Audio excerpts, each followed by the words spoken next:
வந்திருக்கும் இளம் சாதனையாளர்களுக்கும் அவங்களுடைய பெற்றோர்களுக்கும் தமிழக வெற்றி கழகத்தினுடைய தோழர்களுக்கும் என் நெஞ்சில் குடியிருக்கும் நண்பா நண்பிகள் உங்கள் அனைவருக்கும் மீண்டும் என்னுடைய பணிவான வணக்கங்கள். நான் இன்னைக்கு எதுவும் பேச வேணான்னு தான் நினைச்சேன். பட் ஒரு முக்கியமான ஒரு விஷயத்தை பற்றி இன்னைக்கு நான் பேசலைன்னா அது அவ்வளோ கரெக்டாக இருக்காதுன்னு எனக்கு தோணுச்சு. அதான் அது என்னவா இருக்குன்றது நீங்களே கெஸ் பண்ணியிருப்பீங்க. எஸ், நீட்டை பற்றி தான்.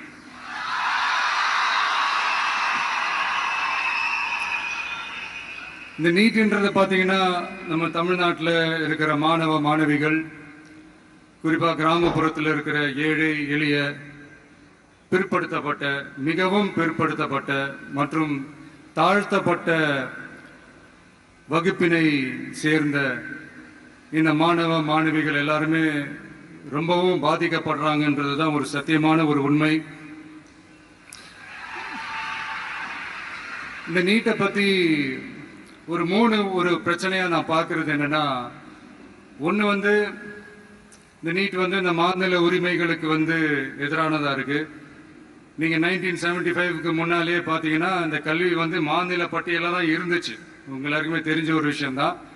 அதுக்கப்புறமா தான் அது ஒன்றிய அரசு வந்ததுக்கப்புறம் அது பொது பட்டியலில் அது சேர்த்தாங்க. எனக்கு தெரிஞ்சு அதுதான் ஒரு முதல் பிரச்சனையாக ஒன்று ஸ்டார்ட் ஆச்சு. ரெண்டாவது பார்த்தீங்கன்னா, ஒரே நாடு, ஒரே பாடத்திட்டங்கள், ஒரே தேர்வு. இது பேசிக்காவே அந்த கல்வி கற்கும் அந்த நோக்கத்திற்கே ஒரு எதிரான ஒரு விஷயமா நான் அதை பார்க்கிறேன். ஒவ்வொரு மாநிலத்துக்கு ஏற்ற மாதிரி அந்த பாடத்திட்டங்கள் இருக்கணும். இது நான் மாநில உரிமைகளுக்காக மட்டுமே இதை நான் கேட்கல. நீங்க பாத்தீங்கன்னா அந்த கல்வி முறையில பல்வேறு கண்ணோட்டங்கள், பல்வேறு பார்வைகள், டிஃப்ரெண்ட் பெர்ஸ்பெக்டிவ்ஸ் ஒன்று சொல்லுவாங்க இல்லையா, அப்படி அதுக்கு ஒரு முக்கியத்துவம் கொடுக்கிற ஒரு விஷயமா அது இருக்கணும்ன்றதான் என்னுடைய பார்வை. Diversity is a strength, it is not a weakness. பன்முகத்தன்மை அப்படிங்கிறது அது ஒரு பலமே தவிர பலவீனம்னு சொல்ல முடியாது. இதில் இன்னொரு முக்கியமான ஒரு விஷயம் என்னன்னா, மாநில மொழியில படிச்சுட்டு, ஸ்டேட் சிலபஸ்ல படிச்சுட்டு, என்சிஇஆர்டி சிலபஸ்ல தேர்வு வச்சா அது எப்படிங்க? அதுவும்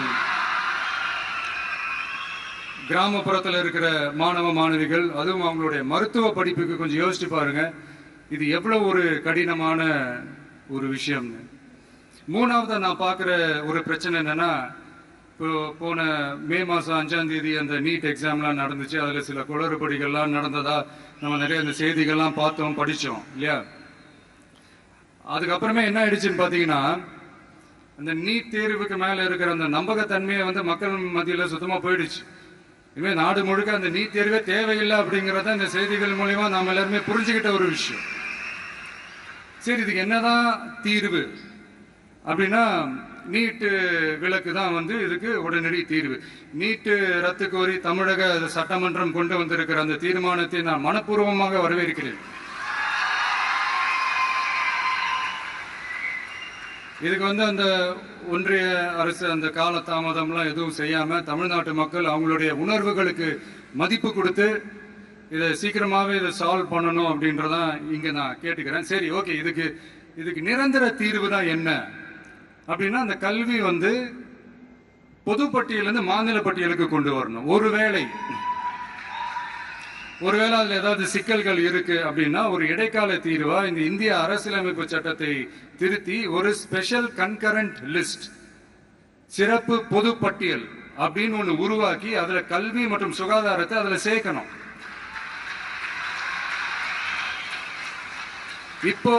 இப்போ இருக்கிற அந்த பொதுப்பட்டியல் என்ன ஒரு பிரச்சனை அப்படின்னா, நீங்க அந்த துறைகள்லாம் பாத்தீங்கன்னா மாநில அரசுகளுக்கு என்னதான் அதுல அதிகாரம் இருந்தாலும் அது முழுக்க ஒன்றிய அரசினுடைய கட்டுப்பாட்டில் தான் இருக்கு.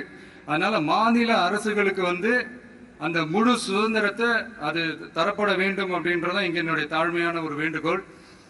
ஒன்றிய அரசு அவங்களுடைய கட்டுப்பாட்டில் இருக்கிற இந்த ஒரு சில இந்த மெடிக்கல் காலேஜஸ்லாம் இருக்குல்ல, எய்ம்ஸ், ஜிப்மர், பிஜிஐ இந்த மாதிரி நிறுவனங்களுக்கு வேணா அவங்க வந்து அந்த நீட் எக்ஸாம் நடத்தணும்னா நடத்திக்கலாம்.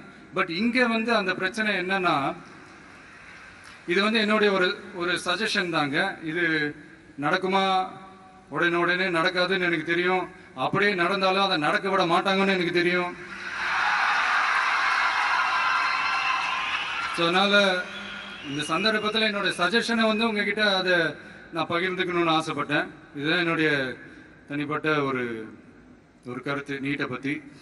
ஸோ மற்றபடி வேற ஒன்றும் இல்லை. வந்திருக்கிற என்னுடைய friends, learning is fun, education is celebration. ஜாலியா படிங்க, ஸ்ட்ரெஸ் எல்லாம் எடுத்துக்காதீங்க. இந்த உலகம் ரொம்ப பெருசு, ரொம்ப ரொம்ப பெருசு. ஆப்பர்ச்சுனிட்டிஸ் அவ்வளவு இருக்கு, அவ்வளவு கொட்டி கிடக்கு.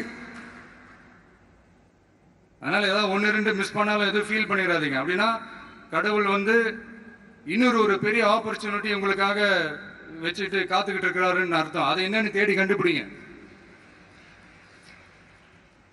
கான்பிடண்டா இருங்க, நல்லதே நடக்கும். வெற்றி நிச்சயம், வெற்றி நிச்சயம். மீண்டும் சந்திக்கும் வரை நன்றி, வணக்கம்.